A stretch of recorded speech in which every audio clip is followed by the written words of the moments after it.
د عوامل شلګون د صوبې صدر او د حلقه سلیلشتمي امیدوار ملولي خان وایي کو دوی ته ترهګر دړاکی ورکوي نو دغه د دوی د پاره د ویاړ خبره ده او خرازه کې چې دوی د دې خوري اصل مالکان دي خو دوی غوښتنه وکړه چې باید د وسلوال طالبانو سره چې کومه خبره ترې شوې د هغه تفصیل لپاره کړی شي دا خبره د پداسې حال کې کړي چې په حلقه سلیلشتمي باندې قامي سملې په ضمن انتخاب کې امیدوار دي او لاټین یې نه خدا ملولي خان وایي چې دوی ته ترهګرو لاخوا دړاکی ورکوي کیږي او په صوبه کې د پاکستان تحریک انصاف واکمنګونو ترهګر یو مفکوره لري نو هغوی بچتي او موږ د خورې په ضد کارکونکو تنانو سره اختلاف لرو. الحمدلله موږ په دغه خبرو فخر کوو چې عوامي نېشنل پارټي ځان د دې خورې مالک ګڼي او دا اسفندیار خان ډېر پخوا ویلو چې د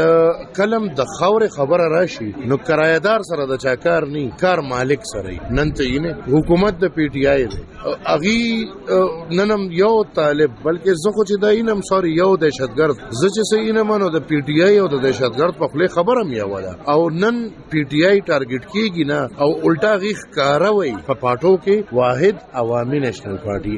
تاسو چې کوم خبره وکړه اوله ذکر وکړو د امن جرګې چې په ډومري فرصت کې به د امن جرګې مشران ټارګټ کوو بیا به د عوامي نېشنل پارټي مشران ټارګټ کوو او بیا به د فورسز مشران ټارګټ کوو نو زه په دې فخر کوم چې زما د خاورې د ملکیت خبره راځي نو د باچا خان پیروکار د خپل خاورې ځان مالک ګڼي او ټول عمر چې د خاورې خلاف کار کوي ابا مالک ټارګټ کوي. پی ټی آی دغه تورون ته هیڅ لا یو غړي جواب نه دی ویلي خو ملولي خان وایي چې پی ټی آی ځینې غړي سوال پورته کوي چې مذاکرات څنګه روان دي نو باید چې د خپل صوبایي ترجمان نه د پوښتنه وکړي شي او دغه غوښتنه عوامي نېشنل ګوند هم لري چې طالبانو سره د خبرو اترو تفصیل دی پړاګ کړي د دې جواب دی ورکی چې د بیرسټر سیف او د فیض حمید په مشره کې چې کومه جرګې شوې دي هغه جرګو کې څه فیصله شي ولدا د پی ټی آی نه دي صوبایي حکومت د چا دي کو څوک دی وخت دا ډرامې کوي چې د وفاق حکومت کار دی بای زه خو چغې دا عوام چې په پاکستان کې راتیر دوره نه ټول د اسټابلیشمنت دوره نه او د اسټابلیشمنت په دوره نه کې اوسم د پیښور حکومت زما د پښتونخوا حکومت هغه د غلامۍ دور نه تیریږي د افغانستان